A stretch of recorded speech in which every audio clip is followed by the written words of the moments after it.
Welcome to today's Explainer.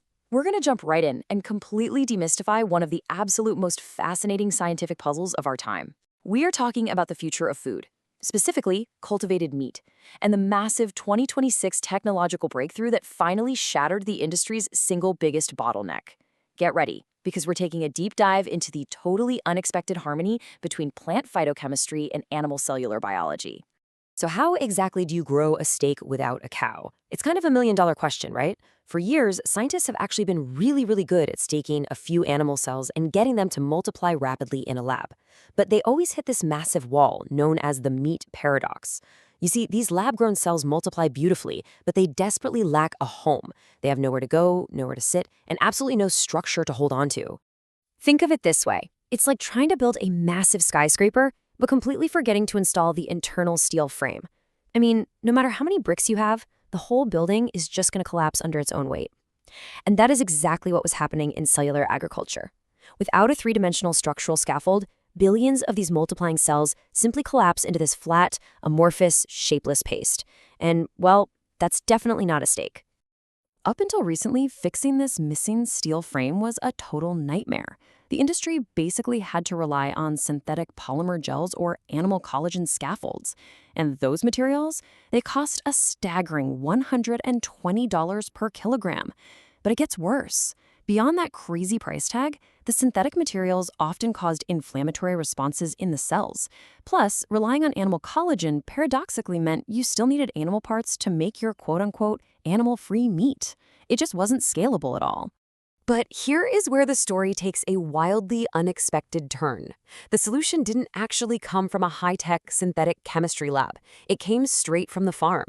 Scientists discovered that industrial hemp protein isolates, specifically these proteins called edestin and albumin, could be used to create a highly pure, incredibly cheap, and perfectly biocompatible 3D matrix. It's wild to think about.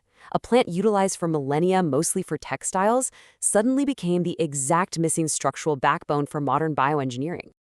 Okay, let's dive into Section 1, the physics of plant bioprinting. So, how do we actually take a simple hemp seed and transition it into a high-tech material capable of housing living animal cells? Well, it all starts with creating a bio-ink. In its natural, powdered state, hemp protein isolate is completely useless for a 3D printer. It has to be transformed into what's called a shear thinning fluid. This requires some complex chemical manipulation of viscosity.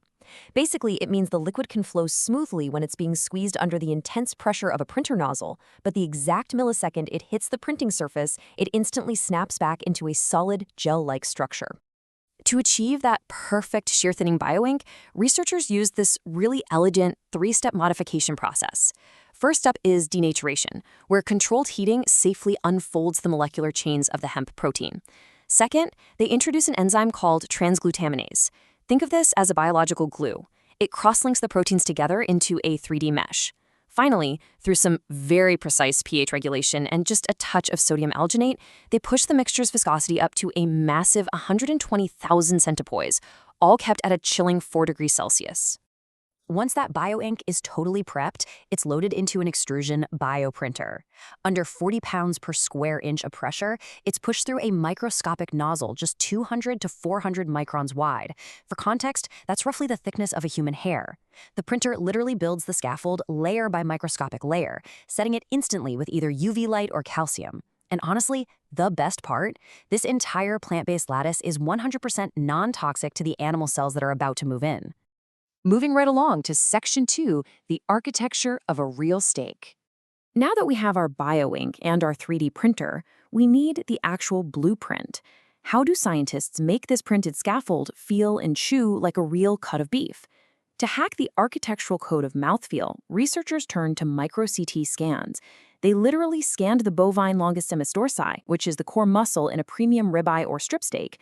They mapped out the exact natural porosity and discovered this perfect ratio. A real steak is exactly 65% void space to 35% solid matter.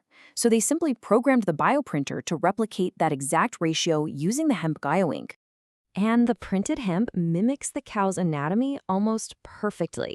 It has these larger macropores that act just like tiny blood vessels, allowing liquid nutrients and oxygen to circulate deep inside the meat.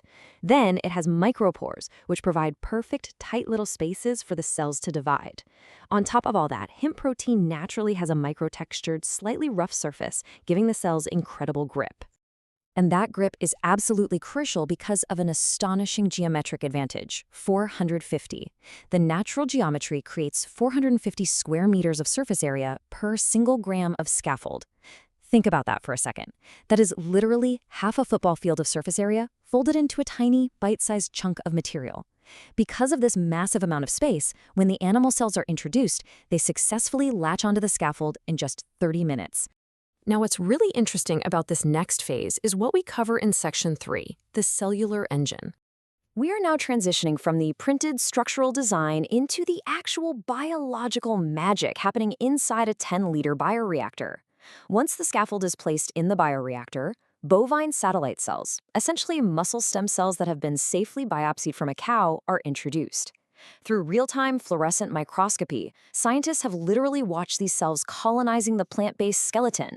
They actively migrate through the printed hemp channels at a speed of 12 micrometers per hour, eagerly finding their perfect spots within that 65% void space we talked about earlier. But right here is the biggest scientific surprise of the entire 2026 breakthrough. Hemp isn't just a passive skeleton, it actively participates. Hemp contains residual, non-psychoactive phytocompounds like CBD, THCV, and specific terpenes. When the animal cells come into contact with these plant compounds, they actually act as natural growth factors. They completely soothe the cells, drastically lower inflammation, and utilize phenolic acids to reduce the cell's oxidative stress by 40%. The plant is literally actively helping the animal tissue grow. It's mind-blowing. And the results of this phytochemical effect are honestly staggering. After just 14 days in the bioreactor, the industry-standard synthetic PEG gel only achieved about 0.8 million cells per cubic centimeter. But the hemp scaffold, acting as an active biological stimulant, it reached 2.3 million cells. That is nearly a 3-time superiority just by switching to a plant-based structure. Because the cells are so much less stressed and have a perfect 3D environment, the maturation rate accelerates by a massive 340%. What used to take 21 days of really expensive bioreactor time now takes just 12 to 14 days. And the resulting tissue? It actually achieves 89% of the mechanical stiffness and chew of natural beef. Which brings us all the way out to Section 4, the green backbone of the planet. Let's zoom out for a second. We've looked at the microscopic physics and the biology, but to really understand why this matters, we have to look at the massive economic and ecological paradigm shift this technology brings. Remember that crazy $120 per kilogram cost for synthetic scaffolds? Well, by utilizing industrial hemp, which is a highly resilient, super fast-growing crop, the cost of the structural scaffold completely plummeted to just $8 per kilogram of dry matrix by 2026. This monumental cost reduction is exactly the missing puzzle piece that makes cellular agriculture economically viable for mass consumer markets. When you compare the entire systems side by side, the contrast is just stark. Traditional livestock takes anywhere from 18 to 24 months to produce beef, critically depleting land and water while emitting massive amounts of methane. But cellular agriculture, using these hemp scaffolds, it produces a steak in under 3 weeks, reduces land and water use by roughly 90%, and boasts minimal greenhouse gas emissions. Plus, the hemp plants actively fix carbon from the atmosphere while they grow, and they yield an incredible 6 tons of protein per hectare. This actually gives us a highly grounded, realistic vision of the future: localized bioprinting hubs. Instead of giant, high-emission cattle ranches shipping meat globally, we're going to see urban production centers that merge fields with labs. A pilot plant in the Netherlands already proved this works. They went from harvesting a local hemp crop to producing a packaged steak in just 28 days. And the total transportation distance? Under 500 meters. Oh, and unlike synthetic plastics, if you have any leftover waste hemp scaffolds, they completely compost back into dirt in just 60 days. There's a quote from the researchers that I just absolutely love. The world is changing, and this change begins with a hemp seed. It just beautifully summarizes the incredible, entirely unexpected harmony we've explored today. Animal cellular biology and plant phytochemistry are no longer competing on the dinner plate. They're actually working together at a molecular level to build a vastly better system for everyone. So, I'll leave you with this to think about. What will the future look like on your dinner plate? Imagine a world where enjoying a delicious, authentic cut of meat requires absolutely no sacrifice of the planet's ecosystems or animal welfare. That is the true power of everything we've talked about today. Thank you so much for joining me to unpack this fascinating science, and definitely keep staying curious about the changing world around you.